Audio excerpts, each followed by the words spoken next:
Guys, আপনি জানলে অবাক হবেন 2025 সালে চীন, দুবাই আর আমেরিকায় এমন এক ধরনের যানবাহন চলাচল শুরু হয়েছে যেটা রাস্তায় নয়, আকাশে উড়ে চলে। এটা সায়েন্স ফিকশন না, বাস্তব। এর নাম প্যাসেঞ্জার ড্রোন বা উড়ুক্কু গাড়ি। চীনে ইতিমধ্যেই শতাধিক যাত্রী এসব গাড়িতে উড়ে গেছেন, আর দুবাই ঘোষণা দিয়েছে 2030 সালের মধ্যে শহরের 25% পরিবহন হবে আকাশপথে। এই উড়ুক্কু গাড়িগুলোকে বলা হয় EVTOL, মানে electric vertical take off and landing. মানে এক জায়গা থেকে উপরে উঠে যায়, আবার নিচে নেমে আসে, ঠিক হেলিকপ্টারের মতো, কিন্তু চালানো অনেক সহজ আর শব্দও কম।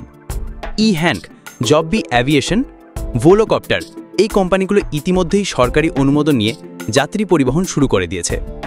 চীনে হ্যাঙ্ক 216 নামের এক ড্রোন 3000-এর বেশি সাকসেসফুল ফ্লাইট চালিয়েছে। দুবাইয়ে তো এমনকি শহরের রুটও ঠিক করা হয়ে গেছে, যেখানে ড্রোন ট্যাক্সি চলবে। আর আমেরিকায় উবার এলিভেট নিয়ে আসছে ভবিষ্যতের আকাশ পরিবহন। এখন প্রশ্ন, বাংলাদেশে কবে আসবে এই উড়ুক্কু গাড়ি? 2023 সালে সাভারে ইউনিসেফের সহযোগিতায় ড্রোন দিয়ে রক্ত আর মেডিকেল সরঞ্জাম পাঠানো সফল ট্রায়াল হয়েছে, আর কিছু কোম্পানি ড্রোন দিয়ে ই-কমার্স ডেলিভারিও টেস্ট করেছে। যদিও এখনও যাত্রীবাহী ড্রোন ট্রায়াল হয়নি, তবে গ্লোবালি এই গতি দেখে মনে হচ্ছে আগামী 5 থেকে 10 বছরের মধ্যে বাংলাদেশেও এমন প্রযুক্তি দেখা যেতে পারে। ভাবুন তো, আজ যে ট্রাফিক জ্যামে 2 ঘন্টা লাগে, সেটা একদিন আপনি 5 মিনিটে উড়ে চলে যেতে পারবেন। বিশ্ব যদি আকাশপথে চলে যায়, আমরা কি পিছিয়ে থাকব?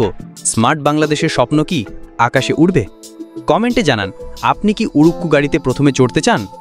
ভিডিও ভালো লাগলে একটা লাইক দিন আর সাবস্ক্রাইব করুন এমন আরও চমকপ্রদ ফিউচার টেকনোলজির ভিডিওর জন্য।